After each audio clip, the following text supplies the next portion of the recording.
मत्स्य अवतार की अद्भुत कहानी, फुल नरेशन स्टाइल।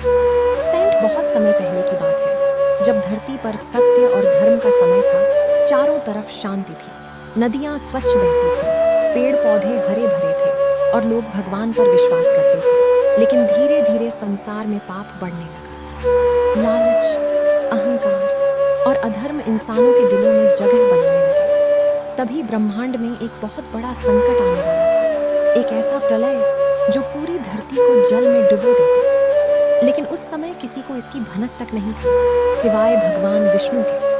धरती पर उस समय एक महान और धर्मात्मा राजा रहते थे, सत्यव्रत। राजा सत्यव्रत बहुत दयालु थे।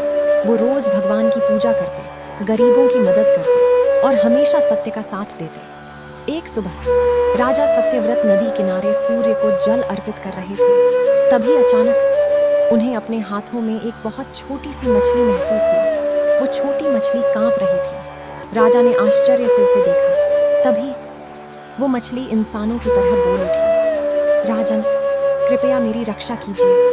राजा चौंक गए, लेकिन उनके मन में दया आ गई। उन्होंने मछली को अपने कमंडल में रख लिया, लेकिन कुछ ही घंटों में मछली का आकार बढ़ने लगा। अब वो कमंडल में नहीं समा रही थी। मछली बोली, राजन, मुझे किसी बड़े स्थान पर रखिए। राजा ने उसे एक बड़े घड़े में डाल दिया, लेकिन अगले दिन मछली फिर बहुत बड़ी हो गई। राजा हैरान थे।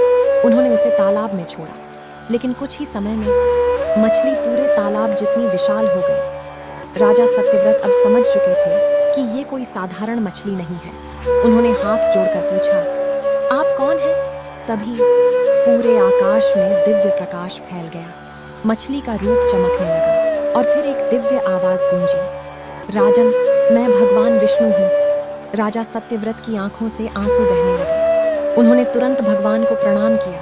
भगवान बोले, कुछ समय बाद धरती पर भयानक प्रलय आने वाला है। समुद्र का जल पूरी पृथ्वी को डुबो देगा, लेकिन जीवन को समाप्त नहीं होने देना है। राजा ध्यान से सुन रहे थे। भगवान ने कहा, तुम एक विशाल नाव बनवाओ। उस नाव में सभी जीवों के बीज, पेड़ पौधों के बीज और सप्तर्षियों को साथ लेना। जब प्रलय आएगा तब मैं तुम्हारी रक्षा करूंगा। इतना कहकर भगवान अदृश्य हो गए।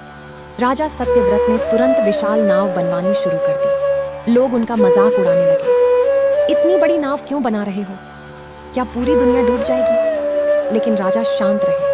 उन्हें भगवान पर विश्वास था। दिन बीतते गए और फिर एक रात आसमान में काले बादल छा गए। तेज बिजली चमकने लगी, धरती कांप उठी और अचानक ऐसी बारिश शुरू हुई जैसी पहले कभी नहीं हुई थी। नदियां उफान पर आ गईं, समुद्र का जल बढ़ने लगा। लोग डरकर इधर उधर भागने लगे। कुछ ही समय में पूरा संसार जल में डूबने लगा। तब राजा सत्यव्रत सप्तर्षियों और सभी बीजों को लेकर उस विशाल नाव में बैठ गए। चारों तरफ सिर्फ पानी ही पानी था, भयानक अंधेरा, तूफानी हवाएं और विशाल लहरें। नाव जोर जोर से हिल रही थी। तभी समुद्र के बीचों बीच एक दिव्य प्रकाश दिखाई दिया और उस प्रकाश से प्रकट हुई एक विशाल सुनहरी मछली। उसका रूप इतना विशाल था कि मानो पूरा समुद्र छोटा लग रहा हो। उसके सिर पर एक बड़ा सींग था।